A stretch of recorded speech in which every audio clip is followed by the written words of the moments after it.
Hi hello నమస్తే. నేను మీ తూర్పుగోదావరి జిల్లా అన్వేషకుడు. ఈ రోజైతే మనం ప్రస్తుతం అనకాపల్లి జిల్లా పాయికురేపేటలో అయితే ఉన్నాము. పాయికురేపేటలో ఈ పార్కు ఇప్పుడు ఇలా ఎందుకు ఉంది, దీని వెనకతలో ఉన్న నిర్లక్ష్యం ఏమిటి?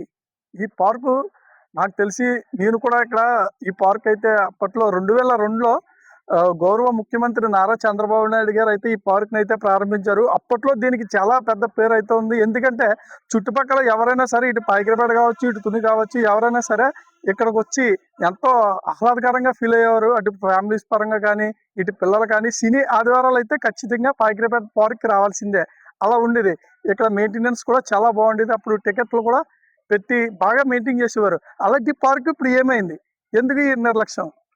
కానీ ఈ పార్కు ఇప్పటికీ కూడా అభివృద్ధి చేస్తే చాలా బాగుంటుందని చెప్పి ఇక్కడైతే ఉన్నటువంటి ప్రజలు కూడా కోరుకుంటున్నారు. అలాగే ఇప్పుడున్న పరిస్థితుల్లో ఈ చుట్టుపక్కల ఎన్నో అద్భుతమైన బొమ్మలు అయితే ఉన్నాయి. చాలా అద్భుతంగా అయితే ఉంటాయి. ఒక జలకన్య కావచ్చు, జిరాఫీ కావచ్చు, మమ్మీ రిటర్న్స్ కావచ్చు. ఇదిగో మన వెనకాతలు ఉన్న ట్రైన్, ఇది ఇంకా చాలా అద్భుతంగా ఉంటుంది. ఇది ఇది ఎవరికి తెలియని వాళ్ళంటే ఎవరు ఉండరు.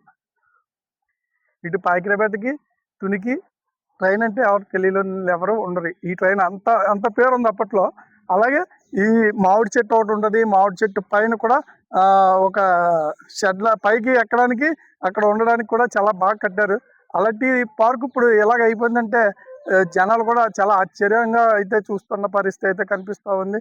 అలాగే చుట్టూరు కూడా వాకింగ్ ఇప్పుడున్న పరిస్థితి ప్రకారంగా అయితే చంద్రబాబు నాయుడు కూడా మనకైతే చెప్తున్నది ఏంటంటే ప్రజలందరూ ఆరోగ్యంగా ఉండాలని కూడా అయితే చెప్తా ఉన్న పరిస్థితి అయితే కనిపిస్తూ ఉంది. అలాంటిది ఈ పార్కుని అభివృద్ధి చేస్తే మళ్ళీ చుట్టుపక్కల ఉన్న ప్రజానికం అందరూ కూడా మళ్ళీ వాకింగ్ చేసి పూర్వ వైభోగం తీసుకురావాలని అయితే ఇప్పుడున్న డిప్యూటీ సీఎం పవన్ కళ్యాణ్ కావచ్చు, అలాగే గౌరవ చంద్రబాబు నాయుడు గారు కావచ్చు, అలాగే లోకేష్ గారు కావచ్చు, నియోజకవర్గం అయినటువంటి హోమ్ మినిస్టర్ వంగల్పూడి అనిత గారు కూడా దీని మీద ప్రత్యేక శ్రద్ధ పెట్టి తిరిగి పూర్వ వైభవం తీసుకురావాలని అయితే ప్రజలు కోరుకుంటున్నారు. Thank you.